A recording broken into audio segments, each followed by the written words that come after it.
Le Saint-Esprit, l'Esprit de la vérité, nous sommes venus vers toi, Seigneur, par ta grâce. Tu nous as rassemblés, nous avons chanté pour toi, et nous avons adoré, et nous avons loué.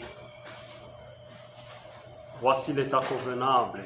Nous voulons t'écouter. Rende nos cœurs fertiles, de manière que nous soyons des bénéficiaires en ce moment. Dans le nom de Jésus-Christ. Amen. Amen. Toi acclamer pour la gloire de Dieu. Amen. Amen. Est-ce que nous avons la joie? Oui. Amen. Amen. J'avais dit que la fois passée, quand je me mets assis, donc c'est le temps d'enseigner l'Église. Lorsque je suis au dehors de la chair, c'est pour la prédication. Amen. Et pour moi, ce qui m'importe nécessaire, il faut enseigner l'Église. Amen. Parce que nous sommes dans les temps très difficiles. On se plie qui est pasteur et qui ne l'est pas, qui est chrétien et qui ne l'est pas chrétien. Alléluia. Comme les bergers, comme la Bible dit, les bons bergers donnent sa vie pour ses brebis. Donc nous sommes les gardiens, nous sommes là pour protéger ce que Dieu nous a donné. Amen. Amen. Alors, maintenant c'est la quatrième partie. J'avais parlé sur les retours à la parole de Dieu. Aujourd'hui, je dois faire une petite synthèse de ce que nous avons parlé. Le dimanche passé, nous avons parlé sur les temps difficiles. Amen. Amen. Ça, c'était la troisième partie. Mais notre thème, grand thème, c'était les retours à la parole de Dieu. J'avais expliqué de manière facile et à comprendre pourquoi nous pouvons se retourner dans la parole de Dieu, c'est-à-dire il y a quelque chose qui ne marche pas dans nos familles, dans l'église, dans la société et dans le monde. Les choses que la Bible a dit et les choses s'accomplissent. Et lorsque les choses s'accomplissent dans la Bible, nous devons tirer les oreilles devant les enfants de Dieu. Parce qu'il y a des gens qui ont la grâce de lire la parole de Dieu, mais il y a aussi des gens qui ne prennent pas même le congé, même 30 minutes de lire la parole de Dieu. Donc, ce type de gens, ils se seront surpris quand les choses vont commencer à manifester. Et les choses sont déjà là et se manifestent aussi. Alléluia. Mais ceux qui ont les yeux spirituels, c'est celles-là qui doivent reconnaître que nous sommes dans un temps très difficile et nous devons faire éveiller nos familles, nos églises, nos camarades, tout comme nos compatriotes, que nous sommes dans un temps très difficile. Nous devons nous se plaire et se genouiller devant l'Éternel afin que Dieu puisse nous fasse la grâce. Parce que le mouvement des choses, comme les choses se manifestent, c'est très difficile. Alléluia. Même la Bible dit que même les justes abandonneront leur foi. Même les bateaux c'est-à-dire bateau bazo croire en Nzambe. La Bible dit bakoyeba même ko abandonner.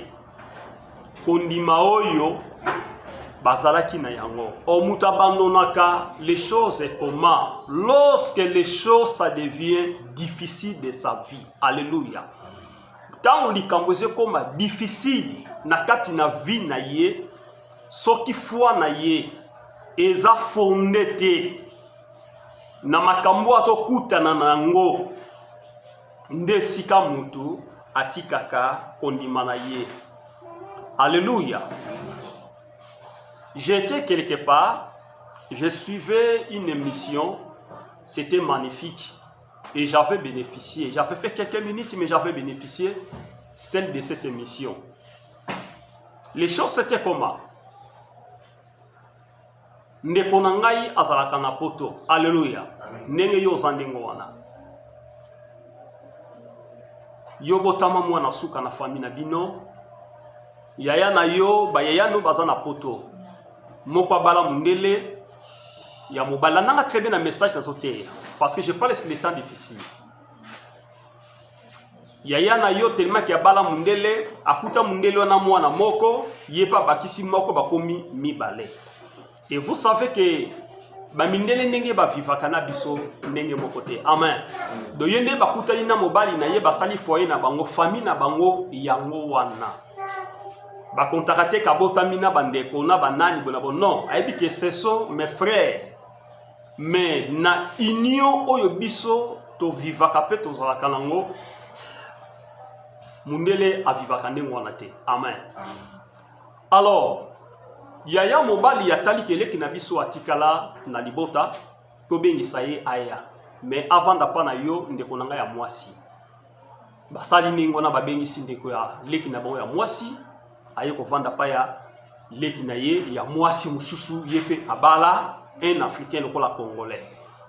Bakomi ko vivre. Alors yaya abandi ya mwasi abandi ko maltraiter leki ya ye moko. Leki ya ye oyo ayaki poto akomi na posa azonga même Afrique. Temaki âge moko très bas. Apesi rapport pa ya grand frère na bango liboso, grand frère atali abinga pe moyena tiayo awo ezate telaka nde tozalaka mystique mais alors malam tobenga maman aya, c'est-à-dire maman oyo abotiba. Alléluia. Amen. Basali effort. Nazo pa par rapport matie nazote. Landanga très bien. Babengi mama ye. Mama tangwa ye siko lokola ki mukolo na poto c'est-à-dire baketike na foyer bakopesa ye ndako akovanda l'état banda kofuta ye po bakolo soki bakoli na l'état ba bénéficiaka mingi koleka pe ba travailleur mususu kolia na bango comme na bango nyonso l'état mutafuta ndako makamutu ba sirasi ba impôt l'état. Amen. Alors lokola vandi mingi na poto asala ki ndenge wana abengisi mama mais en attendant mama komeli pa ya mwana ne ya mwasi. Ba rapport ba pesa kaina makambo amoni ke makambo eza penza ndenge wana. Alors à regretter par rapport ndinga boti bango akolisi bango na makambo abandi komona ebala na kite. Un jour maman wana apikaki crise. Alléluia. Maman wana apikaki crise ba jouer ba keni na hôpital. Amen. Landanga ce que nous matière na lingi na teya. J'avais parlé le dimanche passé si les temps difficiles. Bible tangue zoloba même les justes bakoye bako abandonner kondimana bango tant bazuba ba juste bata la dimension ya mutute gradio tozoka l'église te ou gradio Bible et lobby peut-être naza prophète des évangélistes naza pasteur naza docteur naza apôtre Dieu ne voit pas ça. Alléluia. Les justes c'est-à-dire ensemble ya bato yo bazo croire ya bato bazo confesser ya bato bazo baptiser ya bato bazo persévérer bango wana nde Bible zebenga bango ba juste mais Bible Bible zoloba même les justes soki baza prudente bakoye bakobungisa kondima na bango. Bien-aimé, tozana misu, tozana matoi, même lelo soki to tamboli. To bandi komona makambo eze sala malelo. To komona pena ke makambo eze kokisama. Alléluia. Même na biso basali na nzambe. To komona pena ke makambo eze kokisama. Les temps difficiles, le bec dans 1 Thessaloniciens chapitre 5 verset 8. De là que nous avons tiré beaucoup de choses. Tobendaki makambu ebele et puis makambu yango eza kosala malelo basine nyonso eza déjà ya kokokisama. Alléluia. Eza lisusu na makambo yo. Eza ya kozipama te. Olukango na ba prophétie. Olukango ba prophétiser pour na yo. La meilleure prophétie, c'est la parole de Dieu. Alléluia. Moi, je n'aime pas de l'église, là on prophétise pour les gens. Pour Ebakisaka, l'un des accrédités dans l'église. Amen. Si vous avez le message de quelqu'un dans l'église, Luka Mutuana, unzamba zo sanga message moko boye. Otanga komba Mutuana te. Amen.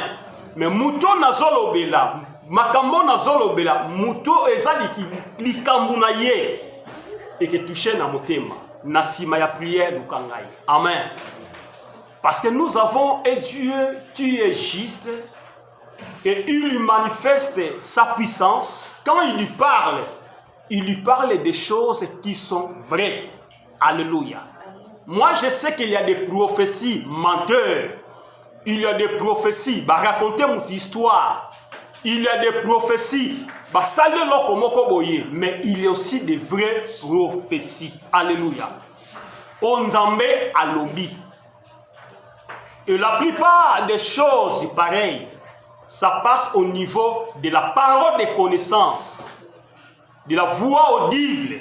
C'est-à-dire la parole de connaissance. Tu prêches la parole de Dieu, mais Dieu te parle. Alléluia. Dieu te parle. Aperçu au message. Ou on s'est convaincu par la foi. C'est-à-dire, la voix audible, tu te sens en toi. L'esprit te parle dans une température douce. L'esprit a zoye bisono comme moko. C'est ça la voix audible. Oye permet à kabiso.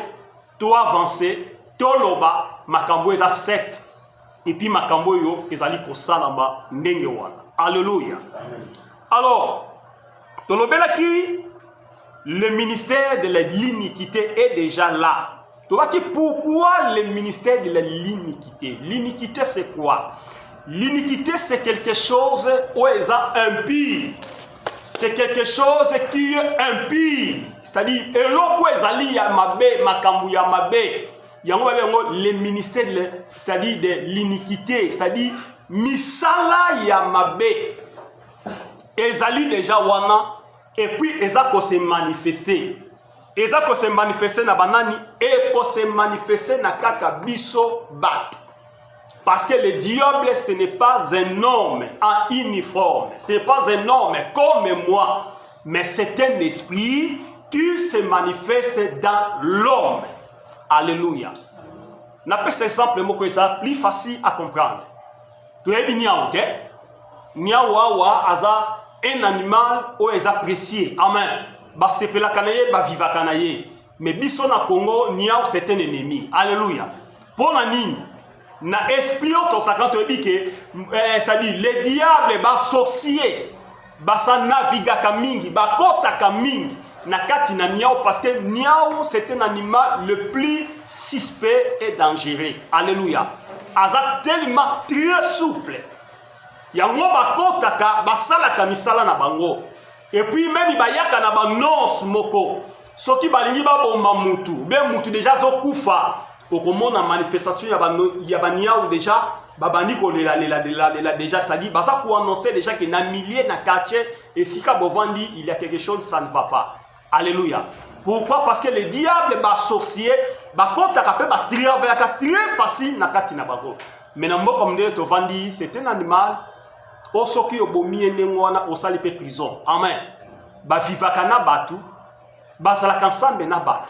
C'est très différent. Alléluia.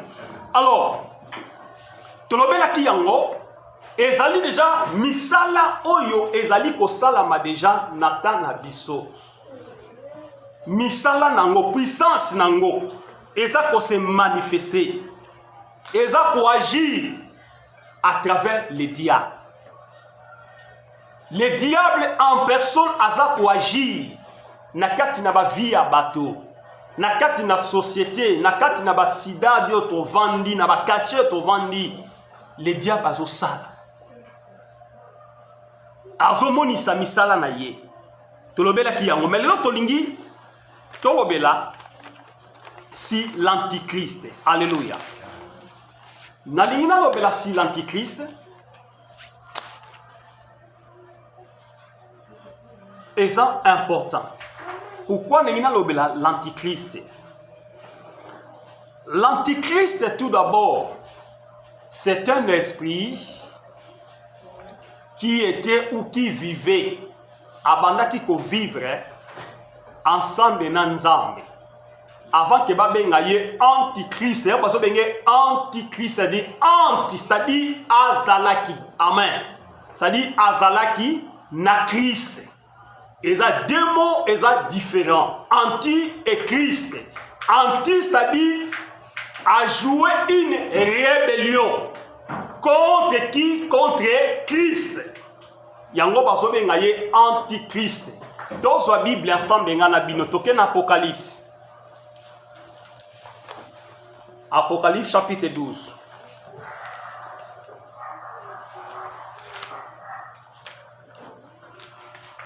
Apocalypse chapitre 12 verset 12. La Bible dit: c'est pourquoi réjouissez-vous, cieux, et vous qui habitez dans les ciels. Malheur à la terre et à la mer, car le diable est descendu vers vous animé d'une grande colère, sachant qu'il a peu de temps. Alléluia.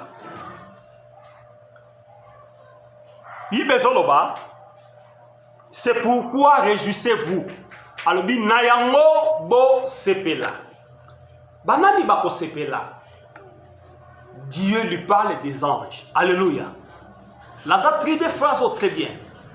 C'est pourquoi réjouissez-vous, vous les ciels. Bino likolo. Si Dieu parle les ciels, Dieu parle les anges. Alléluia. Alobi bo sepela. Bo sepela pourquoi? Parce que alongoli bango un élément.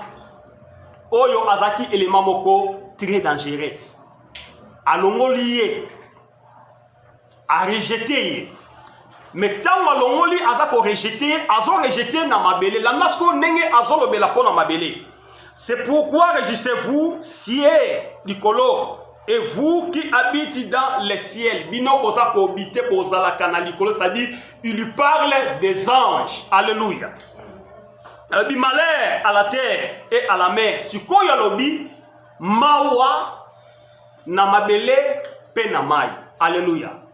Tant wazo lobia malheur na mabele pe na mai, donc il y pense déjà il y a biso, c'est-à-dire il y pense Adam. Il y pense déjà katina ye philosophie wana déjà. Parce que quand nous avons sali likolo, à sali mabele, il y avait rien. Alléluia. Mais quand on a rejeté, il y pense déjà qu'il devait créer l'homme.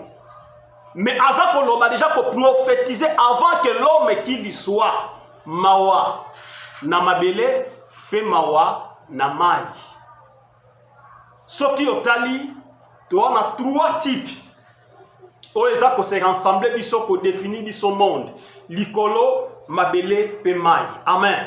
Likolo eza monde mususu, mabele to vande eza monde mususu, mai pe eza monde mususu. Yango moni ndenge batu ba vivaka na mai, bien bato basalaka ba voyage ya mai. Ba se sentaka déjà que ba kombi na monde mususu. Parce que il y a des réalités. Oyo ba vivaka na mabele boye, na mai kuna baza ko vivre pe makambo mususu. Alléluia. Alobi à la mer, car le diable est descendu vers vous. Alobi pambate moini akiti et pas inabino. Animé d'une grande colère, aïe na kanda ya makasi, mais sachant qu'il a peu de temps. Malobi boye baete azali na tango ya muke. C'est ça la meilleure prophétie. Alléluia. C'est-à-dire, il parle des choses, nanye salamite, mais azako lobelango makambo yekoye bako salama. C'est ça le retour à la parole de Dieu. Et loko est salamite, mais Dieu parle des choses qui vont se réaliser. Tôt ou tard, et koyeba ko se réaliser. Mais tant que koyeba ko se réaliser, Nzamba pesi déjà ba position na ye étant que Nzambe alobi malheur. Donc tant que solo ba malheur, ça dit que difficulté, souffrance, bangoisse, misala ya peine, misala ba difficulté. Donc Nzambe déjà aza kolobela, c'est-à-dire bokokutana na makambo oyo bokoki ko échapper à moté. Alléluia. Voilà pourquoi même le monde tout ça pour vivre les lots. Des choses sont difficiles. Des choses sont difficiles dans le monde pour vivre les lots. Peut-être que vous en avez battu, la personne va se faire là, mais la majorité a battu, et ça battu baza connaît là. Du matin au soir, parce que bazo mona ke makambu, et ça pour se changer. Na Apocalypse 12, chapitre 12. Sachant qu'il a peu de temps, wana ezali kolakisa ete le diable mikolo na ye ezali compter. Mikolo na ye na se na moi oyo tozo vivre eza ya muke. Ponzambe se alobaki yango déjà azana tango muke, c'est-à-dire il peut nous animer dans toutes sortes de difficultés, dans toutes sortes de persécutions, dans toutes sortes de kozanga, dans toutes sortes de maladies, dans toutes sortes, mais ce que la Bible nous convient, il a peu de temps. Alléluia. Azana tango muke. Lokola azana tango muke, nous aussi, pour vivre, nous devons être prudents. Parce qu'il a un travail à faire. Il a un travail à faire. Et leur objectif, c'est ayepo ayako détruire. Ayepo ayako détruire. Ayepo ayebako panza. Et si kabatu bazali union, et si kabatu bazali mibale, yesengeli akotisa division. Yango bazobenga ye antichrist, c'est-à-dire il était, mais il s'est rebellé contre Dieu. Il est devenu l'antu. Donc contre Dieu. Il n'est pas nos amis propres. Azafré n'a bisoté, mais c'est un ennemi. Or, tout sorti à ennemi, va vivre avec une prudence. Alléluia. Pour oyebi kalikil na yete. Oyebi te nenge boza na yebo ye kalikil ni nazo sala. Adversaire nyonso ba vivaka na ye balakisaka ye position na yo zalité. Parce que na position oyo zali soko lakisi ye ne position de faiblesse. Eska ya kotake yo. Voilà pourquoi yango tomonaka le diable attaquaka biso na tango yo kaka biso te se manifestaka tango ya faiblesse. Et dans ce moment-là, ndeye ayaka a se précipitaka de manière que ayeba ko semer. Oye zakakati na yote ayeba ko semer likambo yo salaka te na kati na vie na yo me obanda ko sala yango. Alléluia. Nolobaki azalina tango muke parce que action sala ba effort na ye nyonso na se na moyo oyo pour abika na mission muke esengeli a détruire. Et le diable ne peut jamais détruire seulement le monde parce que l'église aussi vit dans le monde. Alléluia.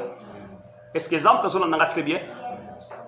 Parce que l'église vit dans le monde et le diable va détruire le monde. Il y a une mission pour détruire, à diviser, à panza, à boma. Dans Jean, chapitre 10, verset 10, le diable ne vient que pour dérober et détruire. Mais Christ, il est venu afin que les brebis aient la vie et qu'il vit éternellement. Alléluia. Et tant que le diable a pour détruire, mais si vous avez la présence de Nzambe, il lui prépare Jean chapitre 10 de manière que aya pour sauver mokili, pour sauver naïnayo. Bien aimé, ce rôle d'un antichrist Nathan Tozali.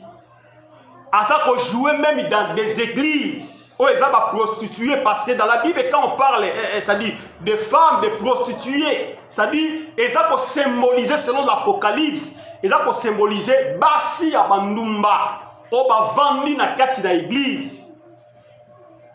Et là, c'est très simple à comprendre, ma kamsu de passer l'église na biso. C'est très simple. Alléluia. Et Dieu est merveilleux, bien-aimé. L'antichrist azali ko symboliser biso mabaki, c'est un adversaire. Un adversaire parce que c'est un esprit. Azako se rebelle, azolinga zala likolo na yo, azolinga a dominer likolo na yo, azolinga assujettir likolo na yo, c'est-à-dire azwa bokondi nyonso de manière que ayeba kokamba yo, komema yo, kolakisa yo oyo koki kosala. Mais na misu ya Nzambe eza eloko oyo ezali impie, eloko ezali mpona ntango moke. Alléluia. Ndenge nayebisa mutu moko na ntongo lelo tozo vivre na batemps moko très difficile. L'antichrist est là, il y joue dans plusieurs manières. Azo kosala pe misala na ye eza kose monisama na kati na biso. Mutu moko alobaka na kati na mutu ezaka na biloko mibale. Ba phrase wana nga nalandela yango bien pe na mona yango oui, aza na raison. Alobaka na kati na mutu aza biloko mibale. Ye moka na kati na ye aza na iloko malamu, ye mopeka na kati ne aza na iloko mabe. Alléluia. Vous entendez très bien. C'est-à-dire que mutu nenge na zabu nga ne na zabu nga mona za biloko mibale. C'est-à-dire naza na eloko ya malamu, naza pe eloko ya mabe. Donc soki yo mutu lingo mona eloko ya mabe osani omona ya. Alléluia. Ce pe yo mutu lingo mona eloko ya malamu osani okomona yango. Mais quand on a discernaka parole oyo, mais nasalaka effort mutusko ayeba ko se comprendre. Oui, effectivement. Et cause en nengwana mais pas tellement nengwana. Parce que Bible obéit. Dans 1 Corinthiens chapitre 5, 15 plutôt. Si quelqu'un il est à Christ, il est devenu une nouvelle créature. Babi soki mutu azana kati na Yesu akomi ekelamu ya sika. Bible obi des choses anciennes sont passées, c'est-à-dire bomoto na ngai ya mabe. Alléluia. Oyo ya kale sali nini elongwe. Siko la Bible dit voici tala maintenant toutes choses sont devenues nouvelles. Tala maintenant sikoyo makambo nyonso ekomi ya sika. C'est-à-dire mutu akoki komema marque mibale te na kati na fina ye. Oui, il peut se porter double casse-tête na kati na fina ye en sous-entend mutu wana ayebi na Nzambe te. Mais soki ayebi déjà Nzambe sengeli aboma bomoto moko. Aboma bomoto moko atikala na bomoto moko. C'est-à-dire tu dois détruire kati na yo l'homme de nature. Netobota maka de nature pécheresse. Et sengeli koboma yango otikala sikoyo na nature spirituelle. Alléluia. Parce que soki otamboli na yango mibale ekoki ko ratisse yo lobilola ou enlèvement. Parce que tokoki ko tambola na biloko mibale te na kati na biso. Tokotambola na l'homme spirituel, c'est Christ. Parce que c'est lui qui nous a rachetés. Alléluia. Amen. Est-ce que ça me t'landinga très bien? Amen. Tikanzamba za lokumu bien aimé. Nakati na antichrist et ça na makambo ezebimisa biso parce que on ne peut jamais parler l'antichrist sans toutefois parler si la religion. D'abord, la religion c'est quoi? La religion elle lit ensemble neti to vandi batoyo bazali kozwa réflexion na part ya Nzambe yango babengi bango ba religieux. Yoka siko définition nango. Or la religion c'est quoi?